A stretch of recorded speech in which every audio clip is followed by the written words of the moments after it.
প্রিয় দর্শক শ্রোতা, আসসালামু আলাইকুম। সবাই কেমন আছেন? আশা করি ভালো আছেন।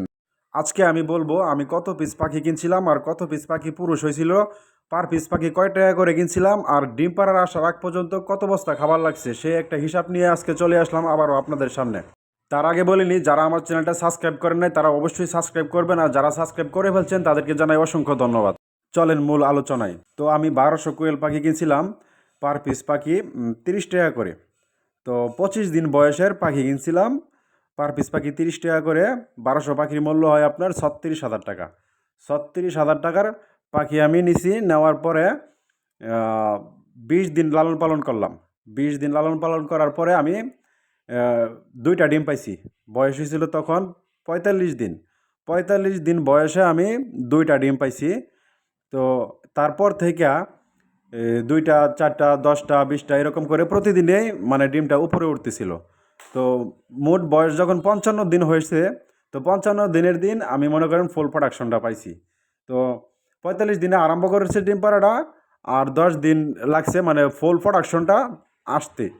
তো মোট 55 দিনে ফুল প্রোডাকশনে চলে আসছে। 55 দিন পর থেকে খাবারটা চেঞ্জ করে ফেললাম, কারণ তারা এখন ডিম পাড়তেছে, পুরা দমে ডিম পাড়া শুরু করে দিচ্ছে, ফুল প্রোডাকশন আসতেছে, এখন তো আমার খাবার চেঞ্জ করতে হবে নাকি। তো তখন আমি খাবারটা চেঞ্জ করে ফেললাম। এই জিরো বাচ্চারা যে খাবারটা খাওয়ায় মানে 25 দিন বয়সেও আমি ওই খাবারটাই খাওয়াইছি। আমি আমার এখানে আইনা লেয়ার স্টার্টার, যেটা লেয়ার স্টার্টার, ব্রয়লার স্টার্টার আমি দেই নাই, কারণ ব্রয়লার স্টার্টার দিলে গ্রোথটা চলে আসে তাড়াতাড়ি, পাখির চর্বি হয়ে যায়, পাখি ফুল প্রোডাকশনে আসে না। তো সেই জন্য আমি এই ব্রয়লার স্টার্টার খাবারটা দিই নাই, আমি লেয়ার স্টার্টার যে খাবারটা সেই খাবারটা দিছি। খাবারটা চেঞ্জ করে ফেলছি যখন ফুল প্রোডাকশন হয়ে গেছে, তখন লেয়ার স্টার্টার চেঞ্জ করে মানে কোয়েলের যে খাবারটা আছে সেই খাবারটা আমি ওদেরকে দিলাম। সেই খাবারটা দেওয়ার পরে কিন্তু ডিমের সাইজটা মোটামুটি বড় হয়ে গেছে। ডিমের সাইজ সব মানে এক সাইজ হয়ে গেছে, কোনো ছোট ডিম নাই। তখন ডিমটা বেচতে আমার মানে খুবই সহজ হয়েছে, আর ডিমটা আমি তখন ভালো একটা মূল্য পাইছি, কারণ ডিমের সাইজটা অনেক সুন্দর হয়েছে। ওই যে কোয়েলের যে খাবারটা সরাসরি কোয়েলের জন্য তৈরি করছে, ওই খাবারটা দেওয়ার পরে কিন্তু ডিমটা একটা সাইজে চলে আসে। তখন কিন্তু ডিমটা আপনার সেল দিতে অনেক সুবিধা হয় আর কি। ঠিক আছে, ভালো একটা দাম পাওয়া যায় ওই সময় ডিমটা। যে খাবারটা দিচ্ছি সেই খাবারটা এখন দেখাবো, কেউ ভিডিওটা স্কিপ করবেন না, আমার সাথেই থাকেন। তার আগে একটা কথা বলি নেই, আমি যে 1200 পিস কোয়েল পাখি কিনছিলাম, ওইখান থেকে কত পিস পাখি পুরুষ হয়েছে সেই বিষয়টা বলি। তো 1200 পাখির থেকে 150টা পাখি পুরুষ হয়েছিল।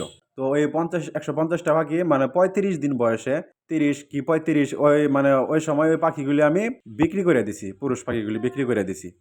ওই পাখিগুলি বিক্রি করছি 35 টাকা পিস। তো 30 টাকা পিস কিনা ছিল, 35 টাকা পিস বিক্রি করলাম। তো খাবার খাইছিল তো ওইগুলি মনে করেন 50 টাকার মতো, 55 টাকার মতো খাবার খাইছিল। তো এই পাখিটির মধ্যে আমার কিছু টাকা লস আছে। তো এটা কোনো সমস্যা না, কারণ 1200 পাখির থেকে 150 পিস পাখি পুরুষ হতেই পারে, এটা কোনো বিষয় না।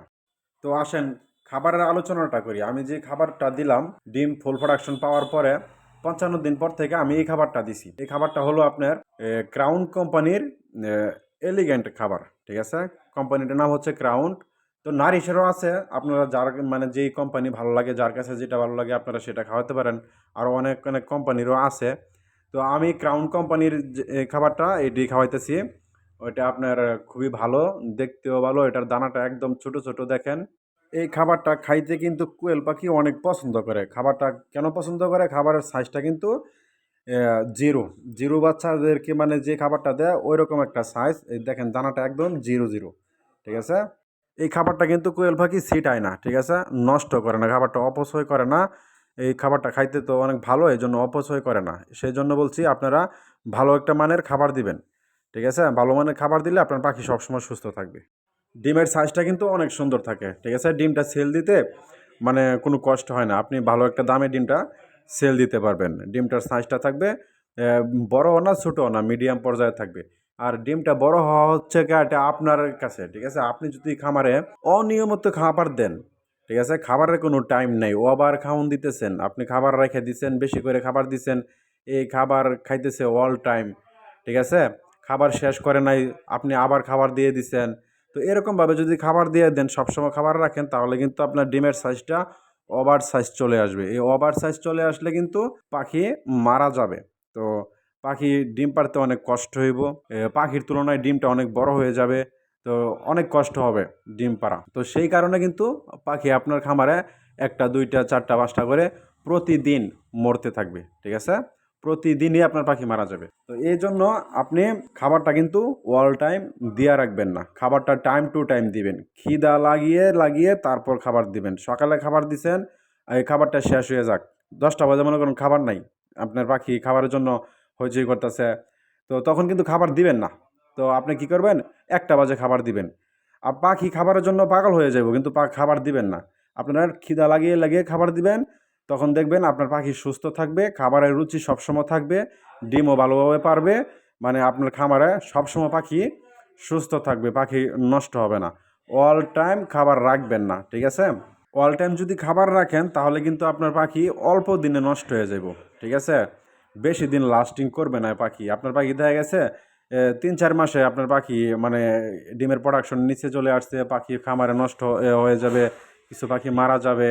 তো অনেক সমস্যায় পড়বেন। এই জন্য খাবারের টাইমটা ঠিক রাখবেন, আর কতটুক খাবার লাগে পাখির ততটুক খাবারই দিবেন, ওভার খাবার দিবেন না। তো আপনার পাখি এরকমভাবে যদি লালন পালন করেন তো অনেক দিন লাস্টিং করবে, আপনি অনেক দিন পালতে পারবেন, ঠিক আছে? আর একটা বিষয় হলো কি, যে খাবারের পাত্রটা যেটা আপনার পানির, সেটা কিন্তু আপনারা সবসময় চেষ্টা করবেন এই পাত্রটা কিন্তু মুছে দেওয়ার জন্য। পাত্রটা ধুয়ে পরিষ্কার করে দিবেন। এই পাত্রটা যদি ধুয়ে পরিষ্কার না করেন তাহলে কিন্তু পাখির রুচি নষ্ট হয়ে যাবে দ্রুত। কারণ এই পাত্রের মধ্যে কিন্তু ময়লা জমে থাকে। তো ময়লা জমে থাকলে ময়লা পানি খেলে তো তাদের রুচি নষ্ট হবেই। সেই জন্য বলছি এই পাত্র ধুয়ে দিবেন, খাবারের পাত্র সবসময় পরিষ্কার করে রাখবেন, ঠিক আছে? আপনার খামারে সবসময় পরিচর্যাটা ভালোভাবে করবেন, তাহলে আপনার খামারে সবসময় লাভ হবে, ঠিক আছে? লস কোনো সময় হবে না। আজকে এই পর্যন্তই। আল্লাহ হাফেজ।